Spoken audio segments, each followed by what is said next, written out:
नमस्कार दोस्तों, मैं हूं नीरज बेनीवाल और कल की तरह लेजेंड सवारों का इंटरव्यू लेने का सिलसिला जारी है। और आज एक इतनी बड़ी शख्सियत हमारे साथ मौजूद है, शायद मेरे पास मेरी वाणी में शब्द कम पड़ जाए उसकी उपलब्धियां गिनाने में। उसने जो अपना नाम कमाया है वो गिनाने में मेरे पास शब्द कम पड़ जाए, इतना बड़ा एक सवार मेरे साथ मौजूद है। मतलब कि ये पर्वत की वो चोटी है जिस पे हर एक सवार वहां तक पहुंचना चाहता है, जिसके मन में एक सपना है कि मैं अगर सवार बनूं तो खंगार जैसा बनूं। तो वो शख्सियत हमारे साथ मौजूद है। बा, कैसे हो? अल्हम्दुलिल्लाह ठीक है भाई, बढ़िया। तो बा, सबसे पहले ही मैं सवाल आपसे करना चाहूंगा जी। कि आपने कौन सी उम्र में घुड़सवारी या घोड़ों का शौक करना चालू किया? हमने 1955 के अंदर घोड़ों का शो करना चालू किया। मतलब देश आजाद होने के देश 7 साल बाद? आज 1947 में सन आजाद हुआ हिंदुस्तान पाकिस्तान। इसके बाद में सन 1955 के अंदर 57 में अपने पंचायत समिति बने। उसके बाद में हमने 55 से घोड़ों की सवारी करनी शुरू की। हमारा उस्ताद कोई ना, हमारे उस्ताद अल्लाह पाक है। आपका मतलब उस्ताद कोई रहा नहीं है? कोई रहा नहीं, कोई उस्ताद से सहारा लिया नहीं, उस वक्त कोई उस्ताद था। उसके बाद में जो अपने जो प्रेम क्रिया चली वो आप ही देखते रहे हर वक्त। फिर 60 के अंदर निकले। उसके बाद में ये घोड़ों का सिलसिला चला। फिर पाकिस्तान से भी घोड़े आए, उन पे भी सवार हुए। हमारा भी ये कहीं भी गया, अफ्रीका गया, कनाड गया, खंगार खंगार करते थे। एक बात आपने जब जिक्र कर दिया है पाकिस्तान और हिंदुस्तान का, तो मैंने ऐसा सुना है कि जो खंगार खान है वो इंडिया के इकलौता सवार है जिसने हिंदुस्तान में तो रेस जीती, उसने सिंध का मेले में भी फाइट किया और रेस जीती। वहां पे मैं 3 बार रेस जीती मेरी। तो कौन सी जगह वो मेला लगता वो था? मेला लगा सांगड़ जिले के अंदर पेरूमल गांव का है। पेरूमल गांव। पेरूमल गांव में उसमें बाबलपुर से लगा करके कच्छ रण तक के जितने घोड़े वहां आते थे, उन घोड़े का 2-3 पर्सनल सवार थे। उन्होंने मेरी टक्कर भी हो गई थी। वो सवार पाकिस्तान के थे? पाकिस्तान के सवार। पाकिस्तान के सवार थे। उन घोड़ों ने टक्कर हो गई। भाई तुम कहाँ के रहने वाले हो, तुम घोड़े, तुमको क्या मालूम है घोड़े किस तरह चलते हैं? मैंने कहा एक बार मेरे को बैठने दो भाई। जब मैं बैठा, जब 3 सवार तो थे, वो तो पीछे हट के उन्होंने रिटर्न टिकट ले लिया। एक सवार मेरे साथ रहा 15 दिन। आपको उनका कोई थोड़ा बहुत नाम याद है? नाम याद है, एक नाम मोहम्मद शरीफ है, एक नाम पीर मुल्तानी। पीर मुल्तानी, मखदूम शाह। दोनों सिंध के रहने वाले? दोनों सिंध के रहने वाले। बड़े घुड़सवार। बड़े घुड़सवार थे। तो वो आप थोड़ा रेस का जिक्र करेंगे, वो किस टाइप की रेस थी, कैसी रेस थी? सिंध नस्ल की जो सिंधी नस्ल जो चाल के अंदर जो वारा चाल जिसको कहते हैं वो चाल थी। उस चाल में भी कई बार हमारा भी नंबर भी आया, नाम भी आया। रेस मतलब सीधी पट्टी की थी, गोल चक्कर की थी? सीधी पट्टी की थी। सीधी पट्टी की थी। फिर उनको गोल चक्कर का मैंने भी सिखाया। आप तो उस समय जो आपने रेस पहली वहां पाकिस्तान में जीती, उस वक्त आपके पास किस टाइप का घोड़ा था? मेरे पास एक सब्जे कलर का घोड़ा था। सब्जे कलर का घोड़ा? सब्जे कलर का घोड़ा था। वो घोड़ा फिर वहां से मैंने वहां से पार कर दिया, इंडिया के अंदर आया।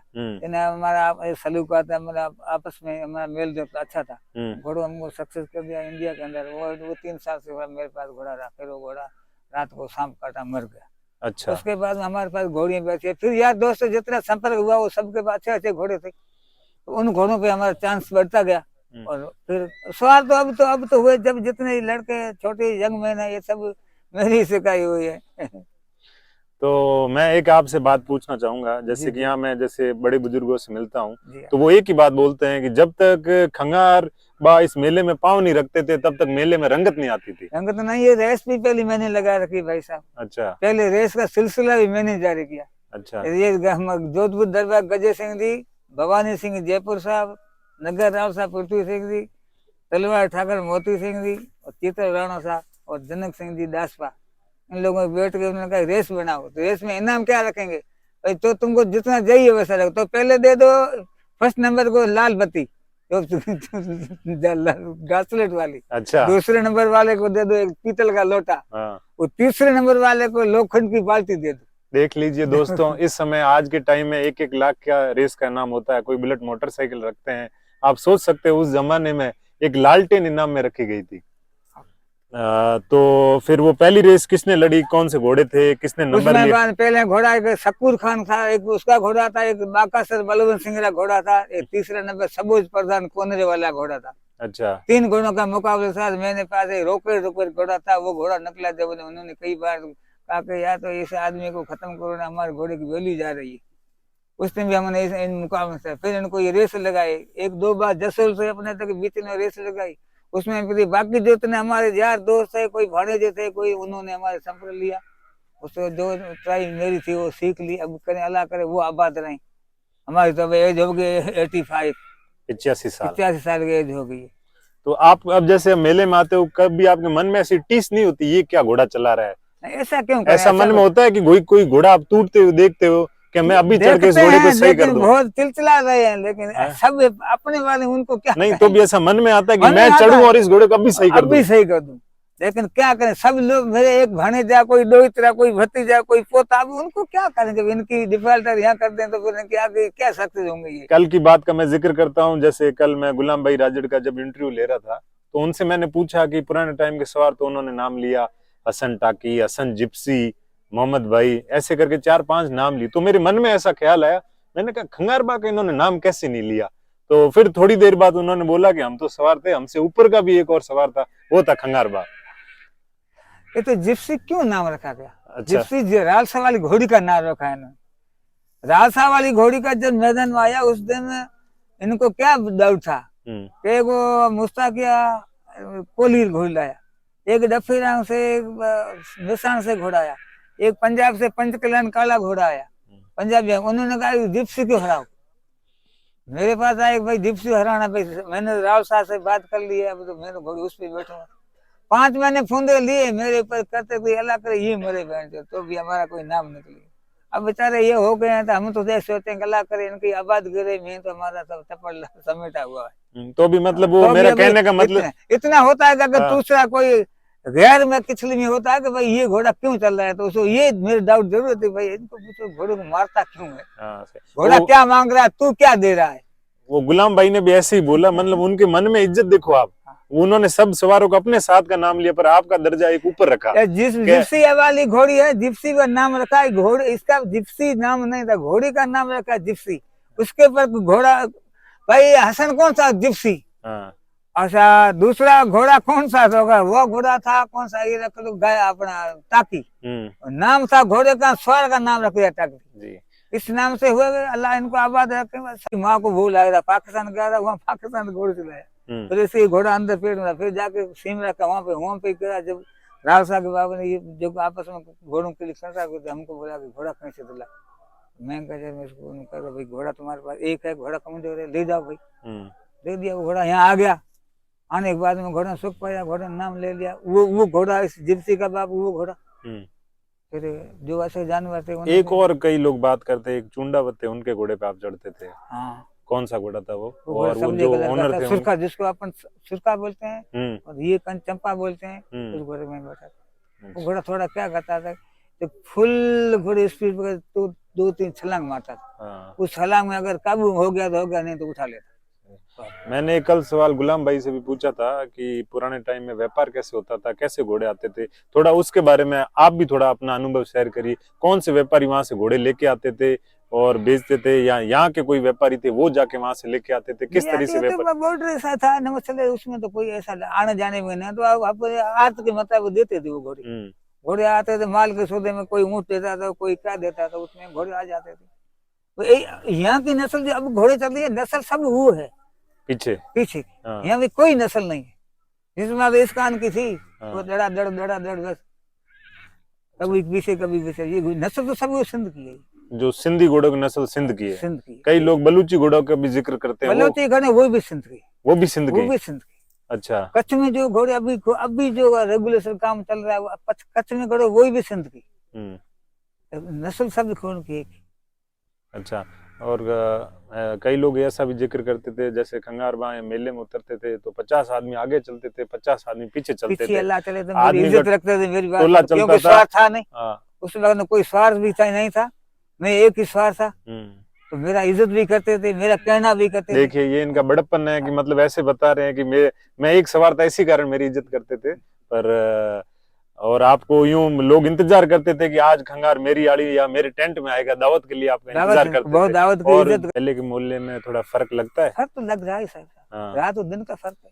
उस दिन तो मेरे साथी कोई रहा ही नहीं, तो मेरे को इज्जत देते हैं, मेरे को मेरी प्रशंसा करें या मेरे की इज्जत करें कि इधर आओ बैठे, बातचीत करें। वो मेरे साथी भी चले गए, आपके साथी भी चले गए? साथी भी चले गए। अब तो मेरी की 85 वर्ष की उम्र है, मैं 97 का चलूंगा। अच्छा, अब मैं जो मेरे थे वो मेरे से कम उम्र में 2-3 तो वर्ष में चले इस गए। उम्र में आप यूं चाहते हैं कि आप अपनी कला किसी को सिखाएं, कोई भाई सीखने वाला सीखना आपके चाहे तो पास हम आए तैयार, तो आप? अब भी आज भी तैयार है, हम कोई भी सीखे आए, मेरी है जिंदगी जितने तक सीखे, मरने के बाद वो क्या सीखेंगे।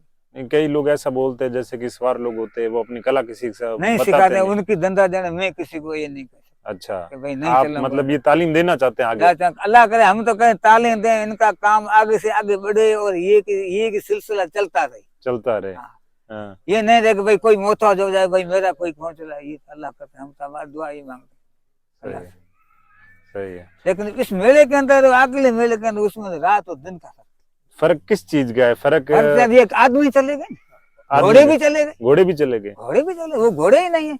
अब आज तो ये मोजे हैं, मदनी वाले, छोटे वाले के मोजा और बड़े वाले के मोजा, तो मोजे का नाम भी नहीं समझते, मोजा क्या चीज होती, मौजों में, नालों में। नालों में क्या नाल क्या होती। अच्छा, दूसरे नंबर के घोड़े को यहाँ पे मुंह पे लोखंड लगा, ये लोखंड क्यों लगा? घोड़े को सिखाते थे लगाम से, हाँ, वो सीखता है लगाम से, आज तो सिखा रहे हैं लठों से। लठों से, सही बात है। अब लठ नहीं लगे, आगे जाए घोड़ा, कला अब लठों में रह गई है। लठी लगी। हाँ, अब घोड़ा मेरा बटिया फर दिया, किसी हाँ। का अंगा फर दिया, किसी का मुंह फर दिया, घोड़ा जा रहा है, देख रहा है नगर, देख रहा है चुगान। हाँ। तो ये जैसे मुठ्ठे वगैरह, पहले ये मुठ्ठे की शिकायत कैसे नहीं होती थी? नहीं होती थी क्या? घोड़े को सिखला इस तरीके देते थे, वो कहते पहले हमारे को रल्ले में तक और मुंह સુધી बीच में रल्ला ही आया घोड़ा, उसके बाद में वो खींचो, फिर आपने जो है रल्ले से जो घोड़ा हमेशा काम में जो उठता गया, वो घोड़ा कभी भी डिफॉल्टर नहीं होगा, कि आप जिंदगी से। कहने का मतलब ये है कि नींव मजबूत होनी चाहिए। नीम आपने कमरा जगह बना, वो नीम के लिए बना, नीम अगर कम तो पड़ेगी। तो कई ऐसे, जब आज के टाइम में कई लोग रल्ला डालते ही नहीं है और ऊपर डालते नहीं, ऑटोमेटिक खींच उनको लेते हैं। धनी कहते हैं, जल्दी करो हमारे घोड़े बिक जाए। अच्छा, वो रल्ला डाले तो उसको 10 दिन लगेंगे भाई। तो कई घोड़े मतलब है कि जो रल्ले के साथ घोड़ा चालू हुआ है, उस घोड़े की वो उम्र घोड़ा जिंदगी में बिगड़ेगा, जिंदगी में बिगड़ेगा नहीं, उसका पाँव खराब होगा पाँव नहीं। खराब। और जो घोड़ा डायरेक्ट लिया हुआ है, वो तो होएगा ही, उसमें कोई ना कोई डिफॉल्ट आएगा। कोई शक जी, आज के समय में जो घोड़े हैं, लेकिन वे तेज हो ही नहीं। अब मैं आपसे सच बताऊं, एक घोड़ा मेरे को बॉर्डर पे मिला था, वो मेरे पीछे पुलिस पड़ी, मैं सुबह आगे 8 बजे यहाँ मेले के अंदर था, यहाँ से 60 और 120 किलोमीटर, 120 से 35, 145 किलोमीटर घोड़ा आया, 8 बजे आगे मैंने। पुलिस आपके पीछे पड़ी और घोड़ा रल्ले में जा रहा था कि वारी में जा रहा था? रल्ला छोड़ा, जगह रल्ले की थी, रल्ले में जगह में आ गई, अगर मैदान मिले उसने मैदान में चल दिया। कहीं आपने ठहराव नहीं किया, सीधा नहीं, घोड़ा मेले के लिए ठहरा, पीछे पुलिस आ रही है, क्या ठहरा? अच्छा, और वो घोड़ा सही बात है, वो घोड़ों वो घोड़े, वो आज वो घोड़े नहीं। इसका कारण क्या है? कई लोग ऐसा जिक्र करते हैं। खुराक कैसी थी, उस घी दूध में जो विटामिन ताकत है, आज की तारीख में कितना घी खिलाओ। अब ये घोड़े जितने भी मजबूत घोड़े, ये मेरे भाणेजे मेरे बच्चे घोड़े घुमा रहे हैं, यही परेशान है, खुद परेशानी। क्यों? कि घोड़े को जहाँ खेते वहां घोड़ा काम देता ही नहीं। वो मालिक कहता मैंने इसको घोड़े 20 किलो घी खिलाया यार, घोड़ा क्यों पीछे? घोड़े तीसरे अंतर चौथे अंतर पर घोड़ा इतना मुंह निकलेगा, फिर घोड़ा पैर फटेगा, कोई तो घोड़ा अटक जाएगा कि भाई उस मैदान तो मेरे पहुंचना ही नहीं, यहाँ रुको भाई, घोड़ा उसको रुकना ही पड़ेगा। उस समय उन घोड़ों को ये ताद मिलती नहीं, वो आगे 10-20 किलोमीटर की वो फासला रखते थे, पीछे हटने की कोशिश नहीं करते। कुल मिलाकर उसका कारण एक ये भी रह सकता है, तो घोड़े रात दिन चढ़ी में होते थे। चढ़ी भी होते थे, खुराक भी ऐसी थी, खुराक ऐसी थी, बहुत खुराक थी। घी दूध उनको पिलाए, सांड का दूध पिलाते थे, घोड़े मस्त बन जाते थे। अब तो लोग चारा भी अच्छा डालते हैं, चारा जैसे चीते का चारा डालते हैं, विटामिन ज्वार है, का चारा सब डालते अंदर हैं। कुछ है, कुछ नहीं। कई लोग विटामिन के डब्बे भी लाते हैं बाजार से, वो भी जो आपने अपने चलाई हो, कुछ अपने मन में चलाई भाई, देखो जैसे रात को सोते हो तो उन घोड़ों की याद आ जाती है। याद तो क्या, घोड़े कई नमूने घोड़े का जिंदगी क्या, घोड़ों को तो जिंदगी से मैंने जितने चलाए उतने तो मेरे अफ्रीका मेरा भेजिया गया घोड़ों का, कनाडों के अंदर घोड़ा गया हमारा चला हुआ, एक ही नाम से। क्यों मेरे एक नाम से क्यों रहा, लेकिन मेरी ड्रेस एक ही रही, उस ड्रेस में हर लोग पहचान लेते थे, घोड़ा कौन चल रहा है, खंगा चल रहा है। इसमें कई चीजें बात हुई, तो बात में सब ठीक है। अब इनको अल्लाह आबाद रखे। शुक्रिया, और शुक्रिया अल्लाह।